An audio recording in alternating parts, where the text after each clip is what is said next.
beberapa pihak membicarakan terkait dengan kontra itu, ngomongin soal tadi yang Mas Daniel terakhir bilang tadi, yang referendum. Referendum karena dianggapnya kan wilayahnya itu sebelumnya adalah wilayah Ukraina, terus karena invasi dikuasai oleh Rusia. Apakah pola itu memang dalam terminologi pertahanan memang suatu hal yang lazim atau gimana? Sorry, Hikmanto Juwana, dia bilang sebenarnya Rusia harusnya marah, kata Pak Hikmanto. Kenapa? Karena ini dinolkan. Referendum itu kan 0 di Rusia, 0 di Ukraina.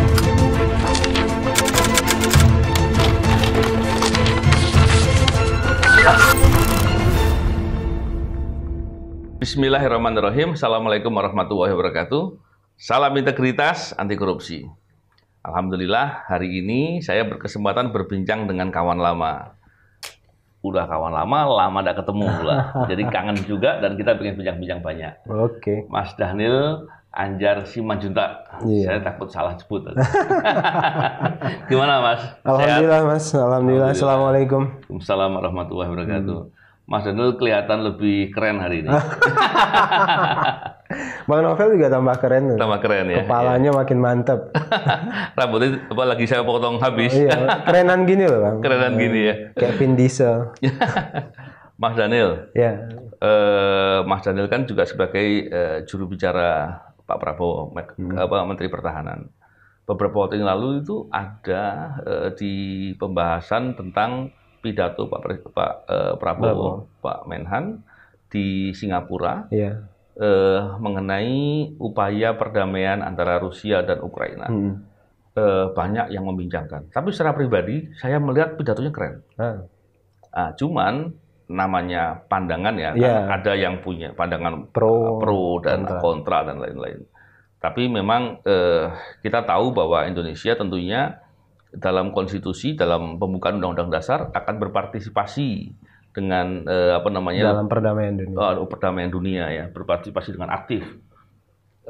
Bisa nggak diceritakan soal itu agar kita bisa memahami dan tentunya hal-hal positif ini kan perlu untuk dijelaskan ya.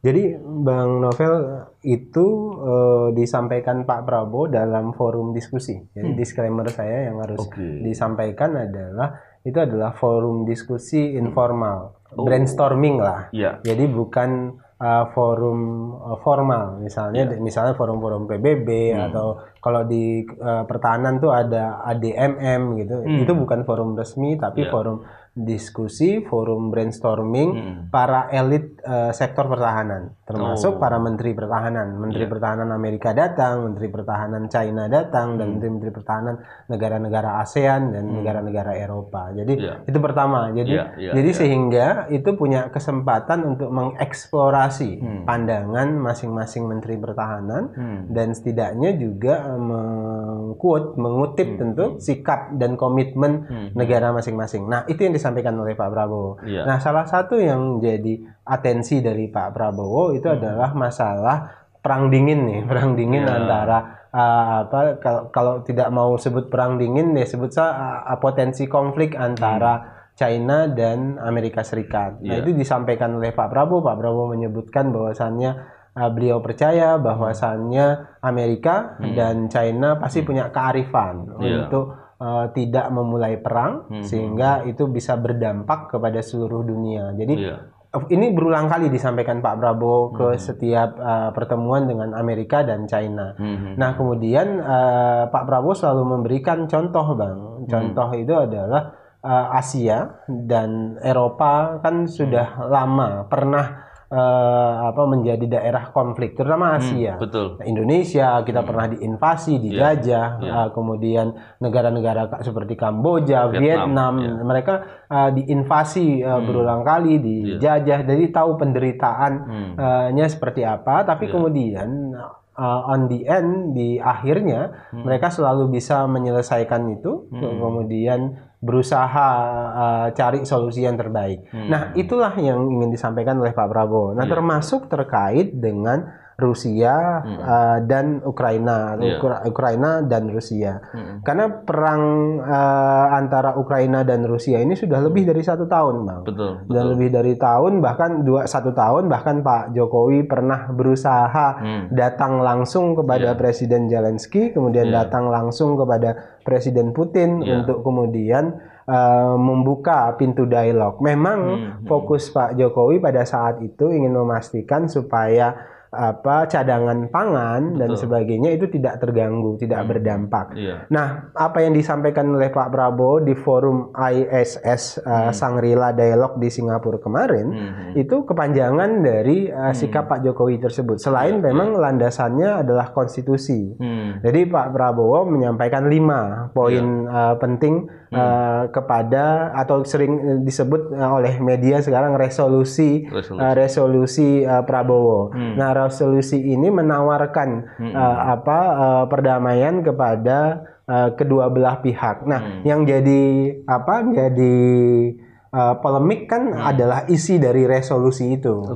Jadi misalnya saya bacakan nih, saya supaya tidak salah nih Bang Novel. Jadi ada 5 poin resolusi yang disampaikan oleh Pak Prabowo dalam pertemuan itu. Pertama itu kedua belah pihak, dalam hal ini Ukraina dan Rusia yang sedang berkonflik, segera menyepakati gencatan senjata. Jadi ada gencatan senjata, ceasefire istilahnya kan, menghentikan permusuhan. Kemudian yang kedua, pasukan pemantau dan pengamat PBB segera dibentuk dan diterjunkan di sepanjang zona demilitarisasi. Jadi Pak Prabowo mendorong demilitarisasi. Kemudian ketiga, pasukan pemantau dan ahli dari PBB tersebut perlu terdiri dari kontingen dari negara-negara yang disepakati oleh baik Ukraina maupun Rusia. Keempat, kedua belah pihak segera menarik mundur pasukan dari posisi masing-masing saat ini sejauh 15 km dari garis depan ke zona demilitarisasi yang baru.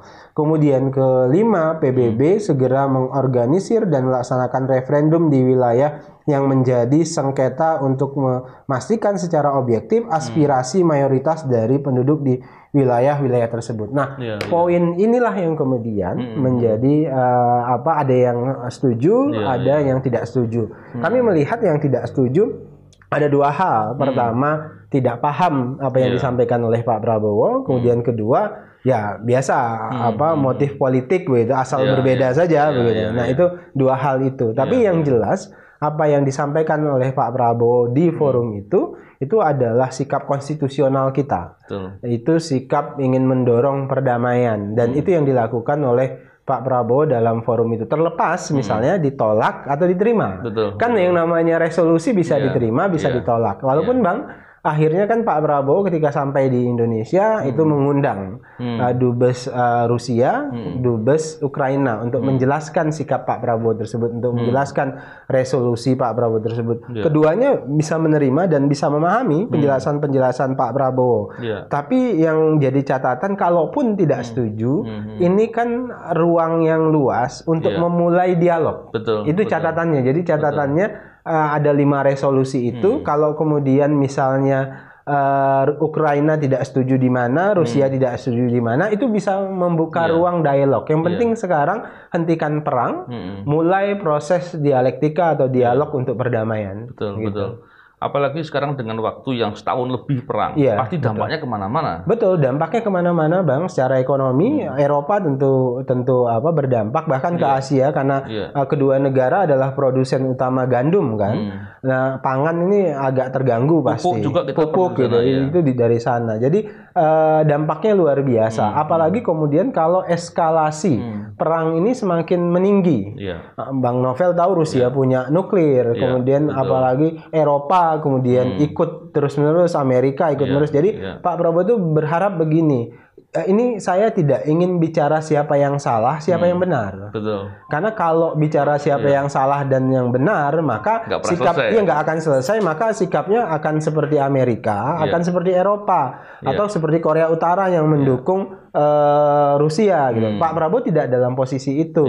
Posisi Pak Prabowo, ayolah mulai dialog, ayolah mulai jalan perdamaian. Jadi demi kemanusiaan. Ini masalah kemanusiaan. Karena kalau udah bicara benar dan salah, maka yang terjadi ya perang akan semakin dalam, Bang. Ini apalagi Eropa dalam hal ini NATO, Amerika dan sekutunya itu mendukung penuh Ukraina. Rusia didukung penuh oleh Korea Utara dan sebagainya. Nah, ini akan sangat buruk bagi perdamaian dunia. Betul.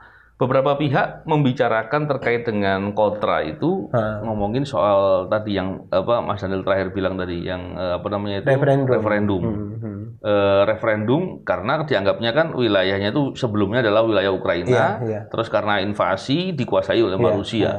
Apakah pola itu memang dalam terminologi pertahanan memang suatu hal yang lazim atau gimana tuh? Ini kan ada masalah teritorial, Bang. Akhirnya salah satu solusi yang ditawarkan Pak Prabowo itu adalah solusi teritorial. Ya, jadi dalam militer Pak Prabowo paham sekali masalah itu. Itu pertama. Kemudian kedua, banyak aktivis, banyak para pihak nggak tahu fakta sesungguhnya. Misalnya ya, yang daerah yang diinvasi, daerah yang didorong untuk referendum itu yaitu Luhansk dan Donetsk itu. Luhansk dan Donetsk itu adalah daerah yang sudah proklamasi mereka sudah merdeka. Oh iya betul. Jadi mereka sudah proklamasi dan merdeka, dan Rusia mengakui kemerdekaan mereka. Jadi mengakui kemerdekaan mereka dan mereka ini sudah deklarasi. Nah sebenarnya kalau mau dieksplorasi lagi, sebenarnya Rusia harusnya marah. Kenapa? Karena kalau referendum itu, kalau saya ngutip Profesor Hikmanto Juwana, dia bilang sebenarnya Rusia harusnya marah, kata Pak Hikmanto. Kenapa? Karena ini dinolkan. Referendum itu kan nol di Rusia, nol di Ukraina, karena harus terpaksa dimulai. Kenapa dimulai referendum? Karena pada prinsipnya mereka ini kan Luhansk dan Donetsk adalah orang-orang yang berbahasa Rusia, kemudian dibikin referendum, artinya 0-0 lagi nih. Nah itu yang menjadi kritikan ketika referendum. Ada yang tariklah kepentingan politik macam-macam, tariklah masalah Papua dan macam-macam. Nah itu yang menurut kami berangkat dari ketidakpahaman. Jadi yang jelas Pak Prabowo menyampaikan itu adalah pintu mulainya dialog, Bang. Jadi kalau kemudian tidak bersepakat, udah ayo mulai saja dialog. Kalau di bagian mana yang tidak bersepakat, dan Indonesia dalam hal ini Menteri Pertahanan, mungkin nanti dilanjutkan oleh Menteri Luar Negeri, itu bisa memulai mediasi. Dari beberapa poin, memang saya yang masih terpikir yang referendum. Tapi setelah penjelasan ini mestinya clear. Dan semuanya bagus gitu. Iya, betul. Tapi ketika sekarang ini perdebatan di media sosial di Indonesia disebut hanya karena masalah dukung-dukungan, politik-politikan, ini kan enggak. Itu yang enggak fair. Pak Prabowo paham betul. Pak Prabowo ini kan Bang prajurit. Beliau paham betul mana kepentingan nasional, mana ranah politik praktis. Jadi selama ini Pak Prabowo tidak mau membawa isu pertahanan pada ruang politik praktis. Saya pastikan itu, karena selama beliau menjadi Menteri Pertahanan, Pak Prabowo tidak pernah bicara politik. Beliau tidak pernah aktif di sosial media atau aktif di televisi untuk bicara politik. Fokus beliau adalah pertahanan. Jadi kami sayangkan sebenarnya kalau kemudian orang berusaha narik-narik kepentingan politik itu. Gitu. Iya. Menarik sekali. Terus beralih lagi ke hal yang lain. Karena saya di podcast ini kan banyak bicara soal integritas dan masalah anti korupsi gitu. Pak Prabowo kan sudah menjelang 4 tahun ya. 4 tahun ya menjadi Menteri Pertahanan. Tentunya dalam konteks anti korupsi, saya ingin dapat cerita nih, Mas Daniel. Barangkali ada hal yang terkait dengan masalah anti korupsi atau pencegahan korupsi yang telah dilakukan. Karena dalam konteks perundang-undangan, setiap kementerian lembaga kan wajib untuk menyelenggarakan sendiri di kepentingannya dia dengan inspektoratnya dan lain-lain. Dan satu hal, pembicaraan di awam lah ya, banyak yang selalu berspekulasi lah atau mungkin menduga bahwa di Kementerian Pertahanan itu yang sudah itu potensi korupsinya cukup besar gitu kan. Karena pengadaan yang jumlahnya juga banyak terkait alutsista. Barangkali Mas Daniel bisa cerita soal itu. Iya, kan kita paham betul, saya aktivis anti korupsi, kemudian Bang Novel bekerja di sektor itu. Memang kan high expenditure, high corruption. Jadi kalau tinggi pengeluarannya, belanjanya, pasti potensi korupsi juga tinggi. Nah, itu kita pahami. Oleh sebab itulah pertama kali Pak Prabowo, saya ingat sekali itu Bang, pertama kali Pak Prabowo menjadi Menteri Pertahanan, di hari pertama, beliau itu panggil semua kepala staf. Kepala staf, kemudian telusuri semua belanja-belanja. Di awal beliau menjadi Menteri Pertahanan, beliau sudah banyak membatalkan beberapa proyek. Proyek yang punya potensi markup besar sekali. Bahkan Pak Prabowo sering menyampaikan ada markup yang nggak tanggung-tanggung, bisa ribuan persen, dan itu jadi catatan Pak Prabowo. Oleh sebab itulah kemudian Pak Prabowo membatalkan beberapa proyek, walaupun kemudian di tengah perjalanan ada kritik terhadap Pak Prabowo karena kenapa itu nggak dibelanjakan kan, karena dilema akuntansinya kan di situ, Bang. Dilema akuntansinya adalah ketika Pak Prabowo berusaha meng-hold proyek-proyek yang menurut Pak Prabowo itu punya potensi markup, maka kemudian dianggap tidak membelanjakan dengan baik. Nah, tapi Pak Prabowo tidak peduli, beliau tetap hold dan tetap batalkan. Itu ada triliunan, puluhan triliun yang kemudian di hold, tidak bisa dibelanjakan karena Pak Prabowo berkeberatan menandatangani karena ada potensi markup yang luar biasa. Itu pertama, Bang. Kemudian yang kedua, ini kan Kementerian Pertahanan besar sekali skopnya segala macam. Ada sebagian besar pekerjaan-pekerjaan yang dilaksanakan itu bukan pekerjaan di era Pak Prabowo, pekerjaan karena kan belanja alutsista itu kan, Bang, misalnya pesawat tempur, pesawat tempur itu ketika kontrak hari ini kontrak, kemudian itu kan baru bisa direalisasikan, baru bisa jadi 5 tahun ke depan. Betul. Jadi Pak Prabowo ini kontrak sekarang, itu yang dikirim pesawatnya, pesawat tempur seperti Rafael ini sekarang, itu bisa jadi ketika Pak Prabowo tidak menjadi Menhan. Syukur-syukur ketika Pak Prabowo jadi presiden. Jadi itu apa, Bang? Range waktunya cukup tinggi. Kapal selam pun demikian, lebih dari 5 tahun. Apalagi misalnya kapal, frigat segala macam butuh waktu yang panjang. Jadi kesulitannya di situ. Tapi kalau kemudian Pak Prabowo membaca ada gelagat potensi markup yang terlalu tinggi, makanya dalam ketika kejadian itu ditemukan begitu, ya Pak Prabowo langsung hentikan, di hold, walaupun kemudian beliau sendiri ditegur oleh Kementerian Keuangan kenapa tidak menggunakan itu. Nah, yang kedua, Bang Novel, memang Pak Prabowo mengintensifkan inspektorat. Jadi inspektorat ini harus maksimal. Jadi walaupun memang terus terang kami sebutkan belum tidak mudah begitu. Tidak mudah, Pak Prabowo tidak mungkin bisa memastikan semuanya berjalan dengan baik, tapi Pak Prabowo semua beliau pastikan agar prosesnya transparan dan akuntabel gitu, Pak. Beberapa waktu yang lalu kan soal masalah belanja alutsista, yang ada informasi soal anggaran 1.000 sekian triliun itu. Dengan jumlah anggaran yang besar, terus upaya untuk melakukan pengawasan dan bagaimana caranya untuk memastikan agar belanja itu tidak dilakukan markup Caranya gimana ya? Jadi kan, Bang, belanja 1.000 lebih triliun itu belanja alutsista, itu sebenarnya berangkat dari tadi yang saya jelaskan bahwasannya ketika kita beli alutsista itu butuh waktu 5 tahun panjang, sehingga kan ketika dia datang jangan-jangan udah ketinggalan alutsistanya gitu loh. Jadi sehingga Pak Prabowo dan itu pertama. Kemudian yang kedua, kita butuh alutsista yang segera mungkin. Maksudnya segera mungkin itu adalah untuk menjaga Indonesia kita nggak mungkin tunggu 5 tahun gitu loh, Bang. Nggak tunggu 5 tahun, harus segera. Karena apa? Masa kita 5 tahun itu nggak tahu kita kejadian apa. Sekarang geopolitik dan geostrategis nggak jelas. Maka kemudian dibuatlah Pak Prabowo skema bagaimana postur alutsista kita itu ideal, minimal menuju ideal. Artinya semuanya sudah ada, misalnya pesawat tempurnya sekian, minimal kapal selamnya sekian, dan itu dibelanjakan di satu waktu. Tapi skemanya ditarik ke depan, Bang.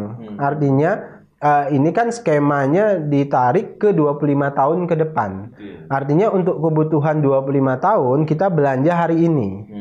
Jadi untuk kebutuhan 25 tahun kita belanja hari ini, akhirnya selama 25 tahun itu kita tinggal bayar angsuran. Jadi nggak pas ada duit kita belanja, pas ada duit kita belanja, pas ada duit nggak. Jadi pendekatannya adalah kita harus pastikan jadi nih rumahnya, itu namanya postur pertahanannya, begitu, sehingga kita kuat dan kita bisa tinggal dan aman di situ. Bukan kemudian tahun 2023 kita cuma punya duit untuk pasang jendela. Tahun 2024 kita punya duit untuk pasang tiang. Nah, nggak begitu pendekatannya. Pendekatannya jadi langsung. Nah, memang yang banyak dikritik adalah proses pengadaannya dan proses pembayarannya. Tadi pembayarannya itu ya menggunakan anggaran APBN yang berasal dari Kemhan. Artinya dia sudah dianggarkan setiap misalnya 250 miliar. Itu setiap tahun pasti ada anggaran itu.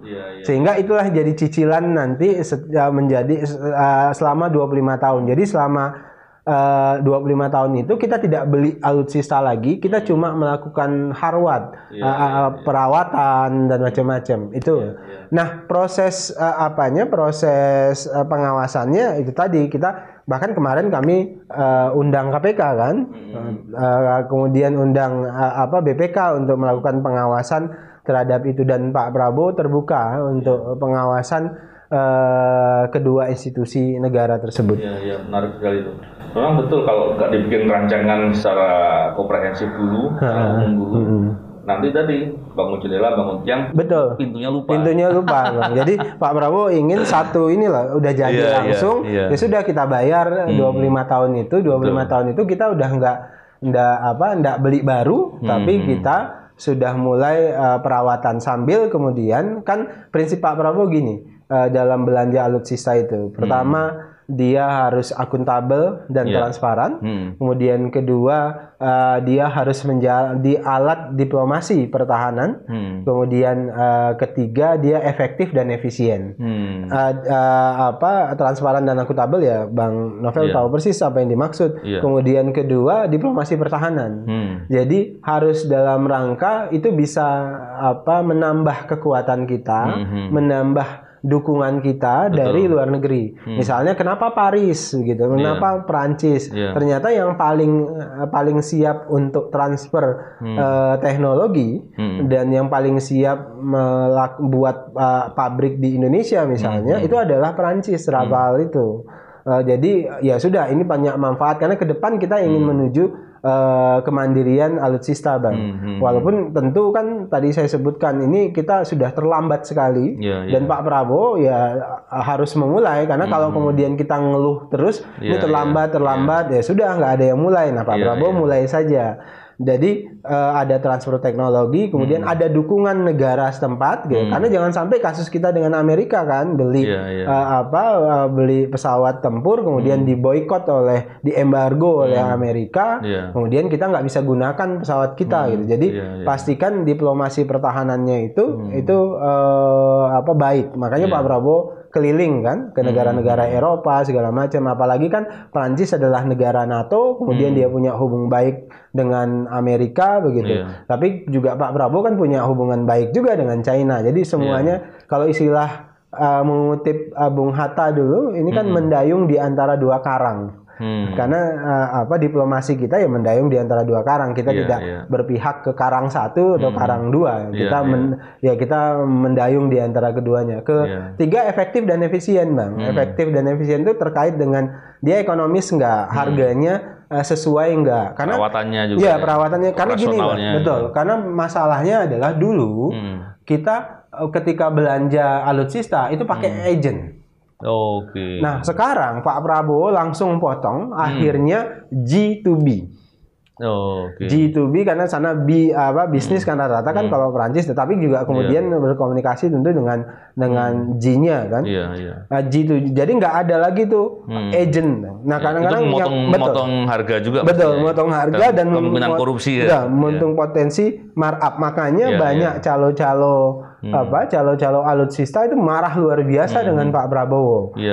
Kenapa Pak Prabowo langsung masuk pada upaya untuk G2B atau G2G, kira-kira begitu. Indonesia kan sebenarnya kita punya beberapa kemampuan untuk membangun teknologi pertahanan PTDI, sendiri, gitu. ya. PTDI, terus PT PAL, terus Pindad dan lain-lainnya. Nah, itu gimana pemanfaatannya? Ya, justru itu yang sekarang direvitalisasi Pak Prabowo. Jadi misalnya terkait dengan kerjasama kita dengan Rafale itu sebagian besar dari komponen pesawatnya harus diproduksi di PTDI. Jadi karyawan-karyawan PTDI harus dapat pelatihan terkait dengan itu. Nah, jadi sebagian diproduksi di sini. Betul, sebagian didorong untuk itu dan pelatihan diberikan oleh mereka, termasuk misalnya terkait dengan kapal selam atau kapal itu juga bekerja sama dengan PT PAL. Jadi semua belanja kita itu harus dipastikan ada upaya transfer teknologi, Bang. Jadi transfer teknologi ke negara, ke dalam negeri. Bahkan harus diupayakan dia harus punya perspektif ekonomi. Jadi dia harus punya multiplier ekonomi. Jadi ketika kegiatan produksinya ada di Indonesia, maka otomatis dia punya dampak ekonomi di dalam negeri. Mas Daniel, waktu pertama kali Rusia sama Ukraina perang, itu kan dimulai dengan perang cyber. Jadi Ukraina tuh dihabisi dari cyber dulu, mungkin kurang lebih 1 pekan tuh langsung lumpuh lagi. Nah, dari perspektif itu, peranan dari Kemenhan lah gitu ya untuk membangun kekuatan pertahanan kita dari cyber seperti apa? Kesadaran untuk melakukan itu sudah maksimal pada hari ini, walaupun tentu perlu kita maksimalkan lagi. Jadi karena ke depan memang perang cyber. Kalau Pak Prabowo itu pendekatannya besok itu perang cyber, perang pangan, Bang. Pangan karena negara yang punya suplai pangan cukup itu akan menjadi negara yang kuat. Apalagi, satu lagi kesehatan. Iya, kesehatan. Itu salah satu. Apalagi kan menuju perang biologi dan macam-macam. Jadi semua segmentasi itu harus dimulai pikirkan dan Pak Prabowo paham betul terkait dengan itu. Tapi Bang, kita perbaiki satu-satu. Di waktu beliau yang 5 tahun ini, beliau berusaha perbaiki satu-satu fondasinya dan segala macam. Minimal sekarang ini yang diperkuat adalah teritorial, menjaga teritorial kita, baru kemudian masuk pada tahap-tahapan berikutnya. Menarik sekali nih diskusi sama Mas Daniel. Beberapa yang saya nggak paham gitu. Walaupun dulu saya di Akabri kan. Akabri ya. Tapi menarik yang diskusi tadi, tentunya kita berharap ke depan Indonesia semakin kuat. Amin. Bukan hanya dari sisi pertahanan dari militer saja, tapi juga pertahanan dari pangan, dari kesehatan, dan juga dari cyber ya. Ya, semoga sukses Mas Daniel. Dan semoga juga di Kemenhan semakin kuat dan semakin baik. Amin. Abang juga sukses dan sehat selalu. Ya, sama-sama. Kita di di ranah yang berbeda. Iya. Tapi tetap aja dalam perspektif yang kepentingan negara. Betul. Dan tentunya dalam koridor atau dalam fondasi anti korupsi dan integritas. Ya, itu nilai dasarnya, integritas dan anti korupsi. Ya, terima kasih Mas Daniel. Sama-sama Bang, sama-sama. Salam integritas, anti korupsi. Assalamualaikum warahmatullahi wabarakatuh. Waalaikumsalam.